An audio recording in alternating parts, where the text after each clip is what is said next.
সালাতে দোয়া কবুল হয়। সালাতে দোয়া কবুলের তিন জায়গা। একটা হচ্ছে তাকবীরে তাহরিমার পরে আমরা সানা পড়ি না, আমরা তো একটা পড়ি, আল্লাহর হাবিব সুন্নাহ এবং নফল নামাজে আরো পড়তেন সানা, ওই দোয়া কবুল হয়। দুই নম্বর জায়গা সালাতে সেজদায় পড়ে দোয়া করলে কবুল হয়। আকরাবু মা ইয়াকুনুল আবদু মির রাব্বিহি ওয়া হুয়া সাজিদ ফাকসিরু ফীহি দুআ। বান্দা যখন সেজদায় লুটিয়ে পড়ে বান্দা আল্লাহর সবচেয়ে কাছে চলে যায়। তা কিন্তু বিশ্বনবী বলে সেজদাটা তোমার রবের কুদরতি পায়ের উপরে পড়েছে। সেজদায় পড়ে দোয়া করেন। সালাম ফিরানোর আগে বিশ্বনবী দোয়া করতেন, লা ইউসাল্লিমান্না আহাদুকুম হাত্তা ইয়াতাআওয়াযা মিন আরবা'a।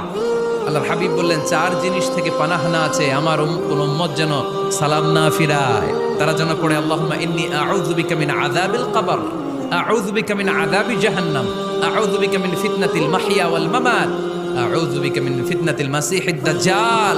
আল্লাহ কবরের আযাব থেকে বাঁচাও, আল্লাহ জাহান্নামের আগুন থেকে বাঁচাও, আল্লাহ জীবন